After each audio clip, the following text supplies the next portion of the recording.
Today we're back with another community member gameplay review where we break down gameplay that was submitted by a member of the community. Gameplay that probably looks a little bit more similar to yours.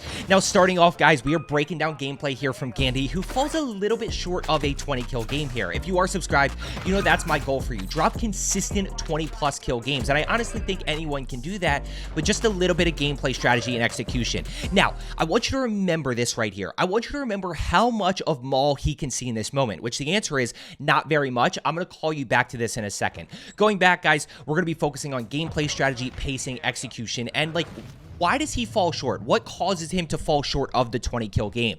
Now, when we also talk about early game, I want to slow this down for a second as well.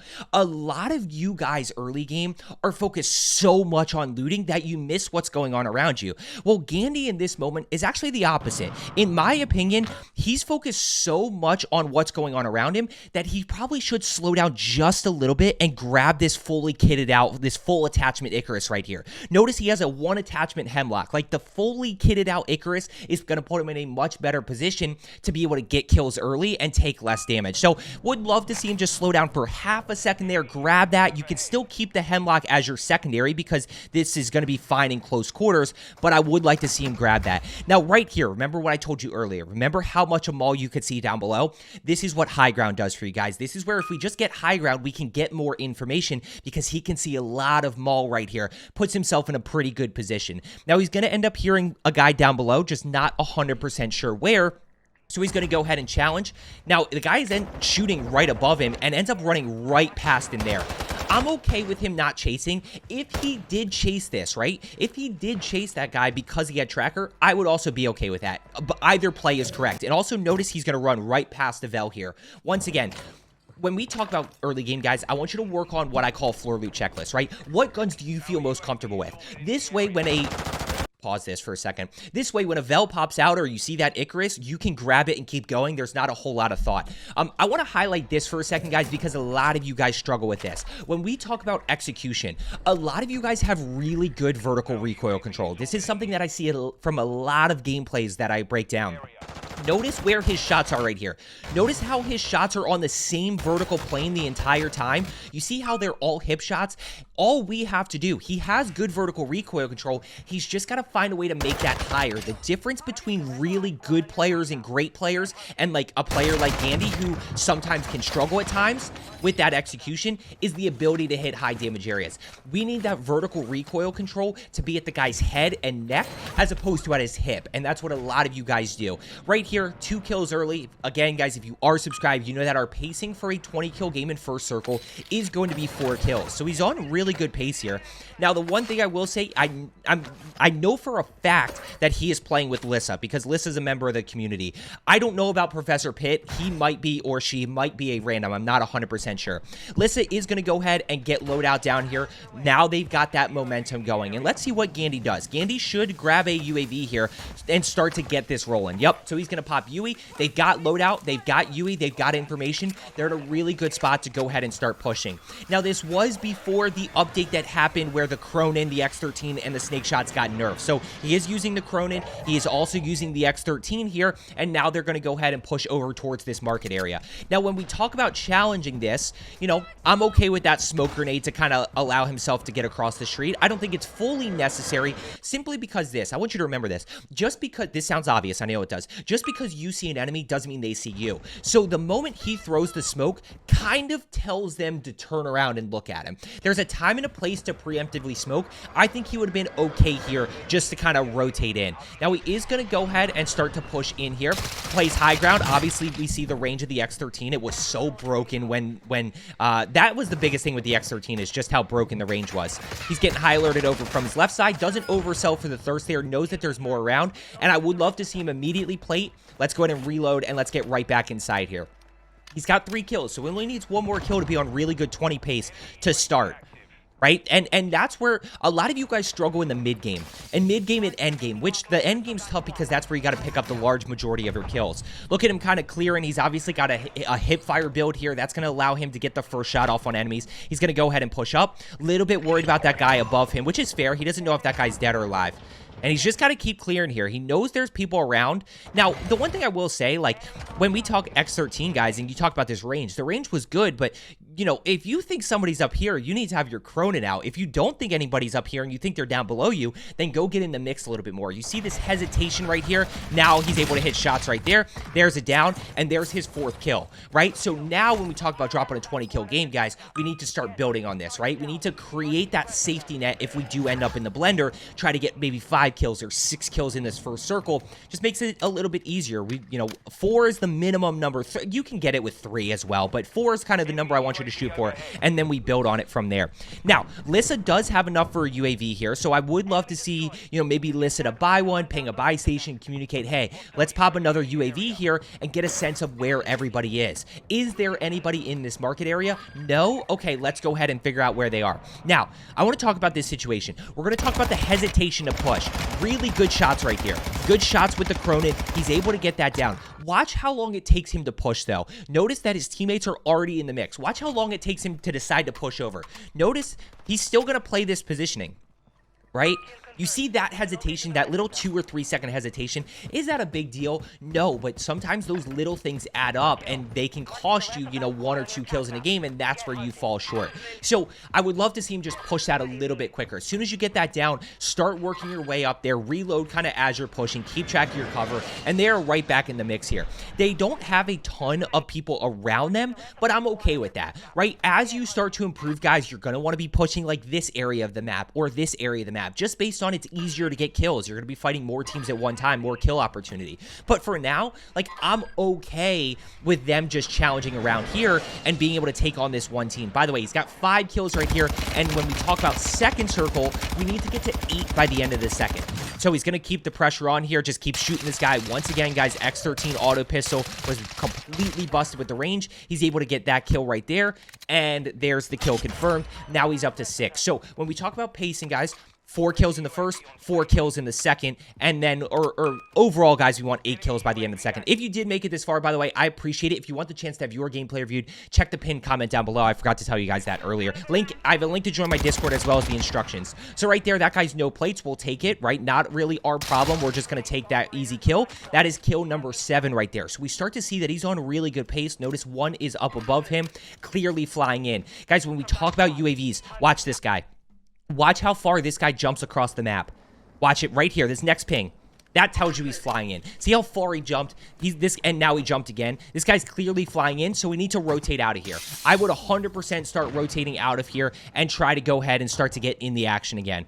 Now, he ends up hearing a door down below, so he is going to be able to get that kill right there, and there's kill number 8. Now, he does notice one up above him. So, previously, I told you I'd rotate out. All of a sudden, now he has a little bit more information that somebody's floating around here. He's once again going to go back to what I told you earlier. He's going to get high ground, right? Get your high ground. Now, when we talk about getting high ground and building, guys, this does one of 2 things for you. Number 1 is, obviously, it allows you to clear the rooftop. Once you clear the rooftop, you know everybody else is down below you. The other thing is, it, like I said earlier, just gives you the ability to see more. He's going to hit shots on this guy right here. There's kill number 9. So he's on really good pace right here. He's definitely created a safety net for himself. He's definitely put himself in a good spot to be able to chase that 20. Now, we do need to start to rotate out here and get into the action a little bit more. Do need to rotate out. He's got loadout. Like, he's in a really good spot, has momentum. The only thing he doesn't have is a ton of information. This is where I want you to remember this, guys. This redeploy balloon, a lot of you guys need to use that more. We're going to talk about this a little bit later on as well.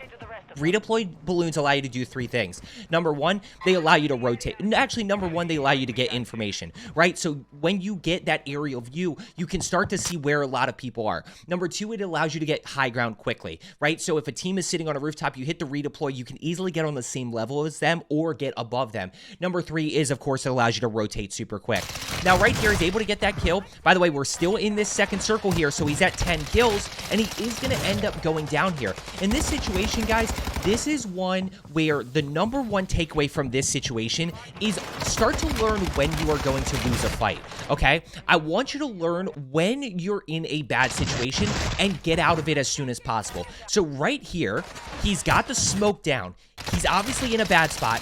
There's a break right there. He's broken as well. This is where I use the smoke to get out. I immediately start sprinting while plating, and then we can re-engage here in a minute. Or not even a minute. We can re-engage here in like 10 seconds. But notice even there, guys, even here, right? Okay, try to get it with the prone in. It's this, especially this one right here, where he's still looking for enemies around him, even though he has no plates and he's in a bad spot. That causes him to ultimately go down because he could have gotten out of there, plated up, and then you re-engage knowing that there's 1 or 2 guys in that building. Teammate saved him, right? So all in all, probably should have gone down there, probably should have died, but his teammate was there to kind of clean that up a little bit. Now, notice we have UAV up, so we got a ton of information, still at 10 kills here. So basically, the pacing, if you are subscribed, you know this already, is 4, 4, 6. Okay, so 4 in the first, 4 in the second, 6 in the third, or 14 at the end of the third is where you want to be. So he's starting to create that safety net for himself. He's starting to close in on that 14 kill mark, and then it's just a matter of cleaning it up in endgame with positioning, which we will be talking about. 10 kills here, still 47 other people left. And notice that he is... Nope, Lissa's still alive. Lissa's still alive over there fighting, so he's going to go ahead and start to work his way over. And the one thing he missed here, which is totally fine, is he thought that guy... There was a guy on the minimap here, he was flying in, and he's still clearing. Now, one thing that I will say Gandhi does that slows him down, he actually does the opposite of what a lot of you guys do. He basically anticipates everything, right? So he anticipates around every corner, even when he has, like, no information that anybody's around there. And I'm going to highlight this again later on, which, like, it just slows his pace down. Guys, when I say don't wander, I mean, like, don't run around like a headless chicken with no awareness of anything going on. I want you to be thinking about where people are. But I'm not telling you guys that you have to literally anticipate around every single corner of every single building and think somebody's there and clear that. Right here, he's going to be able to get this knock. And a little bit of a tough spot because there was a second enemy right there, and that's just the TTK, right? Like, that was the TTK when we had the snake shots, and of course we had the X13s. He just gets absolutely fried here. That guy goes down. Obviously, right there, he's able to just get smoked by the X13, but this is where we talk about the safety net and the regain. By the way, notice right here, actually, yeah, now we're chasing 4 kills. We're chasing 14 at the end of the third here, so we're going to go ahead. He's going to fly back in on loadout, and this is still the loadout that they dropped early game, right? So pretty easy regain right here. He's going to go ahead, and he's going to pop plates. Buy a plate box, good. He's going to give himself 6. Really good job right there. And now he's back, guys. He's back. The only thing that he doesn't have here is information. But notice Professor Pitt is low health over in market. And just remember that team that was over here that he just died to. So he has some information about where people are, but he's just going to take forever here. Liz is going to fly back in. Professor Pitt's going to go down. We're going to push this forward just a little bit. And notice all of a sudden here, we are still in the same spot, right? So this is where Lissa... Notice we have a minute 15 seconds here until respawn disables. And watch how long they sit here. Watch how long they sit here. Yeah, so a minute 15, he just wasted 30 seconds here just kind of waiting, right? And some of that is confidence not being able to fight on his own, but... it's one of those things where we got to figure out how to pick up this pace. Now, how do we do that? Remember, I told you about redeploy balloons, guys. Hit the redeploy. Hit the redeploy. You're going to be able to rotate quick towards circle. You're going to be able to get that aerial view, figure out where people are. And then once you figure out where people are, you can land high ground and easily challenge them. This is where we start to see him anticipate around every single corner. What I am running around with my head on a swivel, thinking about where people might be, thinking about hot areas, thinking about where people might be rotating from, you know, thinking about, what was the other one that I had in mind? I don't remember. But, you know, notice I'm not really centering around corners unless I think people are actually there. I have my crosshairs out, and I'm kind of still head on a swivel, but I'm not really centering unless I know for sure that people are there. You know, there's a difference between anticipation and centering. Right? So there's a difference between having your crosshairs out and like actually clearing right there when you're not really 100% sure if people are actually there or not. So just a little thing, and you're going to see it again here. He's going to drop down. Notice he's going to anticipate over to like his right side here. Like, I don't know why he anticipated over that way. He's going to anticipate all over this way. And, you know, I'm okay anticipating once you're in the building, but it's when you're out in the open and, like, you're not 100% sure where people are. Now, this is good at centering and anticipation, right? This is where I do like what he's doing. And by the way, notice that we've all kind of lost our pace there. We're at 11. Now, all of a sudden, we need 10 kills in this end game to be able to drop the 20, which is tough to do, guys. 10 kills end game is tough to do. Now, this is another one right here. Just because, I said this earlier, just because you see an enemy doesn't mean that they see you. So right here, patience. Don't shoot. see if you can get a little bit closer. See if you can push in a little bit, get a little bit of a better angle where you feel more comfortable with that Cronin to be able to get the down. By the way, as we push forward here, he's going to go ahead and push into the building. He is going to take zip, but then Lissa jumps out, so he's going to jump as well and kind of start to work his way through the bottom floor here. Now we're starting to see him lose his pace, right? He hasn't gotten a kill in a while here, and he's kind of, just because they don't have information, they're not really pushing, they're just kind of reacting. Cluster mine inside here, 11 kills, still 19 other people left, so it's possible, but definitely going to be tough. One around the corner there, he sees that guy, so he's going to keep the pressure on, which I really like, and there is kill number 12 right there. So, 6 other teams, still have 17 other people or something. Yeah, I think it's 17 other people. And now we need to start thinking about high ground. Guys, when we talk about this end game, one of the biggest things that I want you to understand, end game is where we need to pick up a lot of kills, both third and fourth circle. Third circle with respawn still active, we can still play a little bit aggressive. We can still play in close quarters. Once we get to this fourth circle, we need to start thinking about positioning. Positioning is what's going to allow us to third party to get low risk, high reward kills. If you're playing high ground and playing positioning and you catch somebody rotating out in the open, which let's be honest, that's where a lot of you get caught. A lot of you get caught by somebody sitting high ground and you're rotating, right? If you play high ground and play your positioning, it is low risk, high reward. You've got cover. You can easily shoot down on people. If you get shot at, you just get to cover, you replate, but it also puts you in a really good position to be able to get a ton of kills. I mean, some of my high kill games, I'm dropping, 12, 14 kills in this end circle. Now, right here, we need to work our way up. Definitely need to work our way up. One above us here has got 13 kills. By the way, notice there's still 16 other people left. So if we play a little bit aggressive here, maybe a few buybacks happen. Notice this buy station is still in circle, so we could definitely hit, people could definitely hit that. We could get some momentum going again or get some people back in and give us the chance. One above here, he's going to anticipate this really well. Yep, just waiting for this guy. Now, guys, when yeah, just play this more aggressive. Just play this more aggressive right here. You know he's there. You know he's around the corner on your level, right? Kind of miss it with the ping there. But instead of breaking, I want you to break through the door because he probably doesn't know you're there. And if you jump all the way out to here, this same thing's going to happen, right? Instead of doing this here, do it the first time, right? Catch him by surprise. And once you open this door, he kind of knows you're pushing. Good kill right there, though. We'll take it. X13's nice. 14 kills, guys. Still 14 other people left. Still 13 other people left. So we need 6, right? So all of a sudden, lobby's staying a little bit healthy, right? They're picking up a lot of kills themselves. People aren't really killing each other, which puts him in a pretty good spot. He's going to go ahead and rotate down here. He is going to buy another UAV, which I really like, guys. He's keeping these UAVs up. I would just like to see that happen a little bit earlier, a little bit more in that second and third circle, get that momentum going back quicker, and of course, getting into the action, right? Pushing into the hot areas as opposed to just fighting one team for a whole entire circle. Now, right here, guys, he's going to have one above. Once again, anticipates this really well. Good shots right there. He's able to get the down. Notice that one right here is on his level, and unfortunately, he ends up getting caught in a bad spot. The one thing I will say, guys, this is not a good spot to lay, right? Go ahead, disengage, and then re-engage this, right? Go ahead, push down the stairs, plate up, and then re-engage from there. Don't put yourself in kind of this in-between spot right here. That's a little bit weird. Now, I know that right here it doesn't ping on the minimap, and like, of course, even if he checked the minimap, he wouldn't have seen it until right there that this guy was on him, but it's just a little bit of a weird spot to put yourself in, unfortunately. Unfortunate situation, but he is going to get bought back here. So 15 kills, he still has 9 other enemies, so we're still close to that 20 kill game. It's not out of the picture. And by the way, when we talk about missed opportunities, just like, again, if he's able to pick up 1 or 2 more kills in that second or third circle, all of a sudden we have 9 people left. All he needs is 3 kills, and it's very possible at that point. Now he's going to fly down right here. Unfortunately, as he pushes in, guys, what's going to happen?